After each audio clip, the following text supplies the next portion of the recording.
See this? That's a big old chunk of bark there. That's an inch thick, at least, probably more than an inch. Big old bark.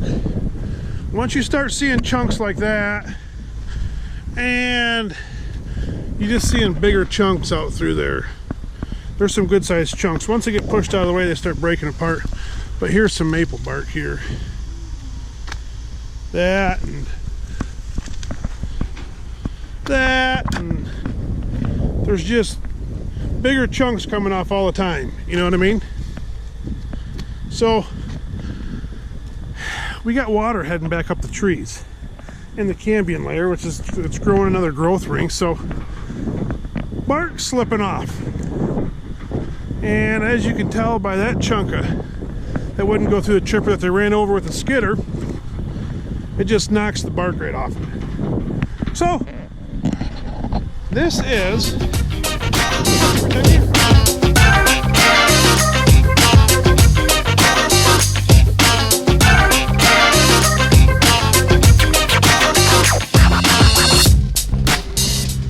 water going back up the trees because we're gonna have, the buds are out already, the leaves are just starting to pop, and the bark's slipping off real nice, which means for the flail guys that are trying to debark these trees, it's just a little bit easier at this time of the year. Now you go through winter and it's like that bark is so wrapped around that tree. You got to have a bunch of chain, your drums turned up, because it is not easy to rip the bark off the tree. And then you go into this time of year where it's bark slippage and you get stuff like that. You know, I need to do chain tonight, and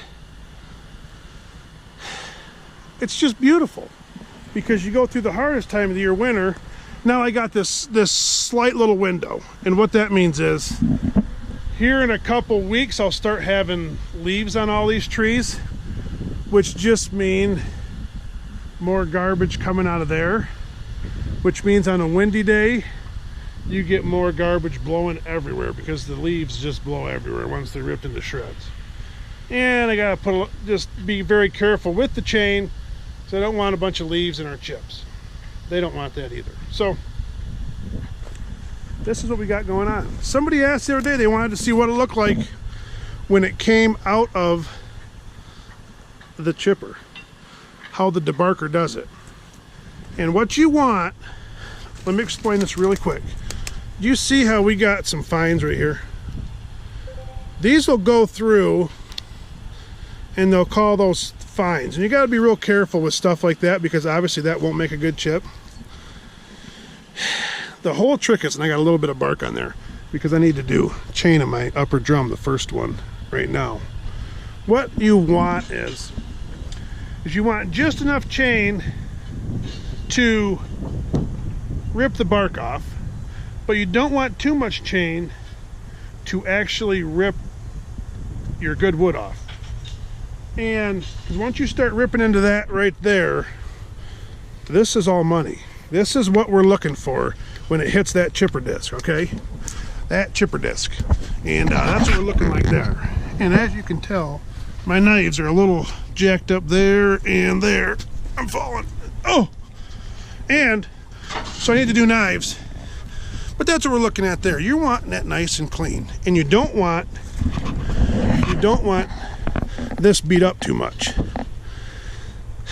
But that's what it looks like coming out of there. Like I said, if I'd have had tomorrow morning, I'll have my upper drum just looking good. It'll rip that little bit off there and it'll look just a little bit better. But that's what you're shooting for, this good looking stuff here. And like I said, too much chain will give you problems. Chain running too fast will give you problems. You wear more chain out, what you gotta find is the perfect medium for all of it. And the only way to do it is just chip, and then the bark's starting to come off pretty good right now. And there's some bundles in some places where it's just falling off beautifully. and I feed the chipper a little heavier when that time comes. And you can kind of tell with, okay, this is falling off real easy, I'm gonna let her eat and give it right to that more bark.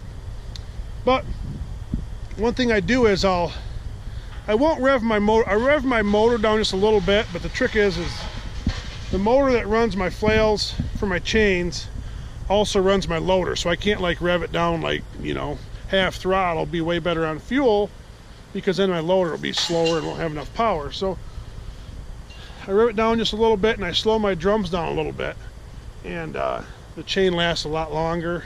Then once my chain gets wore out and I can start telling I'm having problems where I got some bark getting left on there, I'll turn my drums up just a little bit if I need to get through a day or two with chains.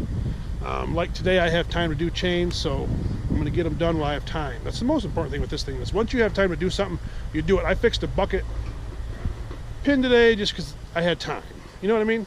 So that's what you're looking for. Now, I thought I seen a chunk over here that was all beat to shreds. Because those chains, if you leave that chunk of wood in there, it'll cut that literally right in half. That's how powerful those chains are spinning. It'll cut it right in half. And I was trying to see, I thought I seen a chunk. Oh, I'm losing it. Where are those chunks at? I thought I seen a chunk that was partially ate through, but I must just be losing it. But anyways, I wish I could show you. But yeah, when they drive over these sticks here, the bark just falls right off. So you really got to be careful out in the woods. This was almost a clear cut, but the trees left standing, you got to really watch out for, because the bark just falls off with what we say is just looking at it. You just look at it, the bark will fall off.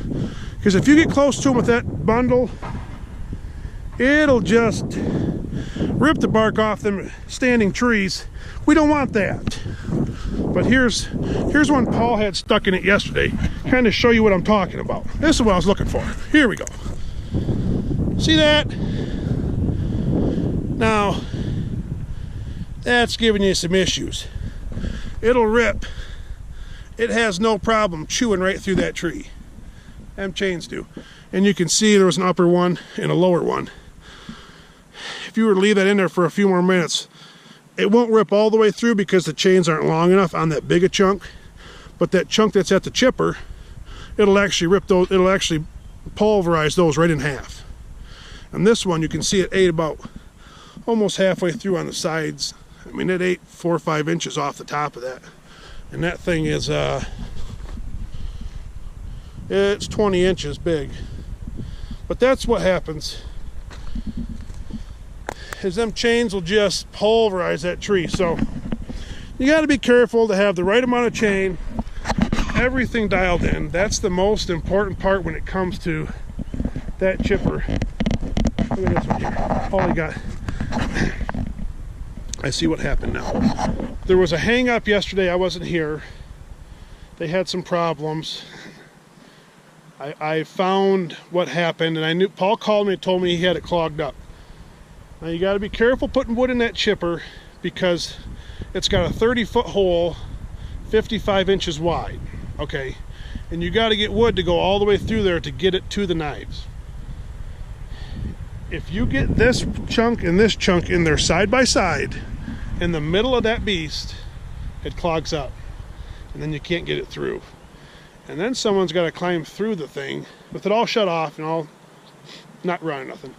Hook a chain or cable on it, pull it all back out, because what happens is once those chunks are in there, you can't grab it no more. So if I was to put this chunk in there, I could get it in there easily, but then I'd throw another long tree to push it through. Then I would put that one in there. You don't want to put these two in there at the same time, because they'll get in the middle, then get plugged up. Then you're shut down for about an hour, hour and a half, and you got truck drivers sitting there and wanting to go to the mill, and it's just like longer and longer and longer. And by the time you get in there, Josh told me this too, and this is what happens.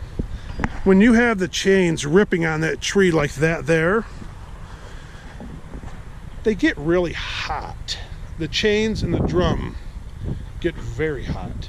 So when you have to crawl back in there to get that out, like they're like hot, you can't touch them hot, because they've been pulverizing that tree for so long that it just gets, I mean, literally steam coming off the tree, and it's a mess. So I learned a long time ago how to make sure, and you can feel, that's the trick, is you can feel this 10-foot chunk hit the knives and go through it. And once I feel that, then I can put something like that in there, push that through, and you can feel the, oh, it's a good feeling. Just eating. You can feel it go through, and then you know you're fine to keep feeding it whatever. But when you get that one and that one stuck in there, it clogs up the whole throat of that thing, and you can't, it's a mess.